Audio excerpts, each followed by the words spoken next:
Budget ದಿನದಿಂದ ಈ ಒಂದು ಬದಲಾವಣೆ ಆಗುತ್ತೆ. ಹೌದು, ಫೆಬ್ರವರಿ 1 ಬಜೆಟ್ ದಿನದಂದೇ ಒಂದು ಮಹತ್ತರ ಬದಲಾವಣೆ. ಫೆಬ್ರವರಿ 1 ಬಜೆಟ್ ದಿನದಿಂದ ಈ ಬದಲಾವಣೆ ಎಲ್ಲರೂ ಕೂಡ ಗಮನಿಸಬೇಕು. ಸಿಗರೆಟ್ಗಳು ನಿಮ್ಮ ಬಾಯಿ ಜೊತೆ ಜೇಬು ಸುಡೋದು ಫಿಕ್ಸ್. ಪಾನ್ ಮಸಾಲ ಗುಟ್ಕಾ ನಿಮ್ಮ ಬಾಯಿಗೆ ವಿಷವಾಗೋದು ಫಿಕ್ಸ್. ಇಲ್ಲಿ ಸಿಗರೇಟ್ ಪಾನ್ ಮಸಾಲ ಸಿಕ್ಕಾಪಟ್ಟೆ ಕಾಸ್ಟ್ಲಿ ಆಗಲಿವೆ ಗುರು.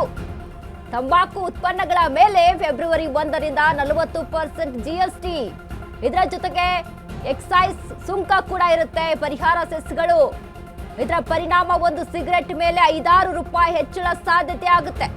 ಅಂತಾರಾಷ್ಟ್ರೀಯ ಮಾರುಕಟ್ಟೆಗೆ ಅನುಗುಣವಾಗಿ ತೈಲ ದರ ಕೂಡ, ಪೆಟ್ರೋಲ್, ಡೀಸೆಲ್, ಅಡುಗೆ ಅನಿಲದ ಬೆಲೆ ಕೂಡ ಬದಲು ಆಗುವಂತ ಸಾಧ್ಯತೆ. ಹೊಸದಾಗಿ ಜಾರಿ ಮಾಡುವ ಫಾಸ್ಟ್ಯಾಗ್ಗಳಿಗೆ KYV ಇರಲ್ಲ.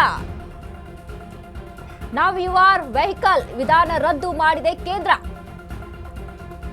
ಲೂಸ್ ಫಾಸ್ಟ್ಯಾಗ್ ದುರ್ಬಳಕೆ ವೇಳೆ ಮಾತ್ರ KYV ರದ್ದು ಮಾಡಿರುವಂತದ್ದು.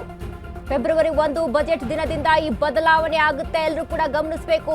ಸಿಗರೆಟ್ ನಿಮ್ಮ ಬಾಯಿ ಮಾತ್ರ ಅಲ್ಲ, ಇದೀಗ ಜೇಬು ಕೂಡ ಸುಡುತ್ತೆ. ಪಾನ್ ಮಸಾಲ ಗುಟ್ಕಾ ನಿಮ್ಮ ಬಾಯಿಗೆ ಮಾತ್ರ ವಿಷವಾಗೋದಿಲ್ಲ.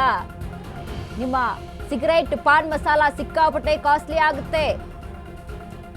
ತಂಬಾಕು ಉತ್ಪನ್ನಗಳ ಮೇಲೆ ಫೆಬ್ರವರಿ 1ರಿಂದ 40% GST. ಇದರ ಜೊತೆಗೆ ಎಕ್ಸೈಸ್ ಸುಂಕ, ಪರಿಹಾರ ಸೆಸ್ಗಳು ಕೂಡ ಸೇರ್ಪಡೆ ಆಗುತ್ತೆ. ಇದರ ಪರಿಣಾಮ ಒಂದು ಸಿಗರೆಟ್ ಬೆಲೆ 5-6 ರೂಪಾಯಿ ಹೆಚ್ಚಳ ಆಗುವಂತ ಸಾಧ್ಯತೆಗಳಿದಾವೆ. ಅಂತಾರಾಷ್ಟ್ರೀಯ ಮಾರುಕಟ್ಟೆಗೆ ಅನುಗುಣವಾಗಿ ತೈಲ ದರ ಕೂಡ ಏರಿಕೆ ಆಗುತ್ತೆ. ಪೆಟ್ರೋಲ್, ಡೀಸೆಲ್, ಅಡುಗೆ ಅನಿಲದ ಮೇಲೆ ಬದಲು ಸಾಧ್ಯತೆ ಆಗುವಂಥದ್ದು. ಹೊಸದಾಗಿ ಜಾರಿ ಮಾಡುವ ಫಾಸ್ಟ್ಯಾಗ್ಗಳಿಗೆ KYV ಇರಲ್ಲ. ನಾವು ಯುವರ್ ವೆಹಿಕಲ್ ವಿಧಾನ ರದ್ದು ಮಾಡಿದೆ ಕೇಂದ್ರ. ಲೂಸ್ ಫಾಸ್ಟ್ಯಾಗ್ ದುರ್ಬಳಕೆ ವೇಳೆ ಮಾತ್ರ KYV ಕಡ್ಡಾಯ ಆಗುತ್ತೆ. ಇದೀಗ ಸಾಕಷ್ಟು ಬದಲಾವಣೆಯನ್ನ ತರೋದಕ್ಕೆ ಇದೀಗ ಕೇಂದ್ರ ಮುಂದಾಗಿರುವಂತದ್ದು. ಸಿಗರೆಟ್ಗಳು ಇನ್ನು ಮುಂದೆ ಕಾಸ್ಟ್ಲಿ ಆಗುತ್ತೆ, ಪಾನ್ ಮಸಾಲ ಗುಟ್ಕಾ ಕೂಡ ಕಾಸ್ಟ್ಲಿ ಆಗುತ್ತೆ.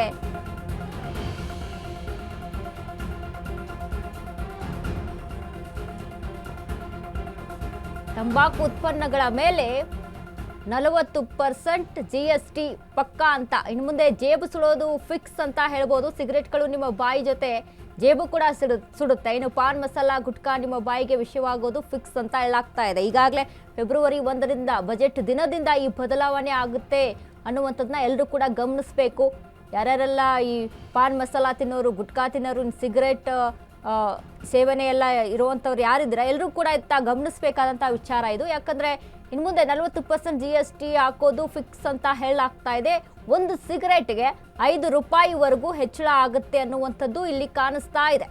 ಇನ್ನು KYVಗೆ ಸಂಬಂಧಪಟ್ಟಂತೆ ಕೇಂದ್ರ ಇದೀಗ ಫಾಸ್ಟ್ಯಾಗ್ ಆಗಿರ್ಬೋದು, ಫಾಸ್ಟ್ಯಾಗ್ಗಳ ಮೇಲೆ ಅಲ್ಲಿ KYV ಅನ್ವಯ ಆಗುತ್ತೆ. ಅದನ್ನು ಹೊರತುಪಡಿಸಿ ನಾವು ಯುವರ್ ವೆಹಿಕಲ್ ಮೇಲೆ ಇದ್ದಂಥ KYVಯನ್ನ ರದ್ದು ಮಾಡುವಂಥ ಸಾಧ್ಯತೆಗಳು ಕೂಡ ಇರುವಂಥದ್ದು.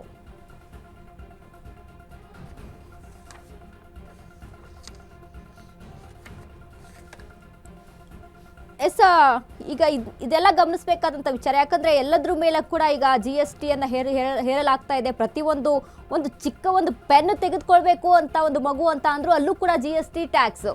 ಏನಾದರೂ ಒಂದು ಚಾಕ್ಲೇಟ್ ಹೋಗಿ ತೆಗೆದುಕೊಳ್ಬೇಕು ಒಂದು ಮಗು ಕೂಡ, ಆ ಮಗುವಿನ ಮೇಲೂ ಒಂದು ಟ್ಯಾಕ್ಸ್ ಬೀಳುತ್ತೆ. ಅಂದರೆ ಅಷ್ಟರ ಮಟ್ಟಿಗೆ ಟ್ಯಾಕ್ಸ್ GST ಈಗ ಹೆಚ್ಚಾಗ್ತಾ ಹೋಗ್ತಾ ಇದೆ.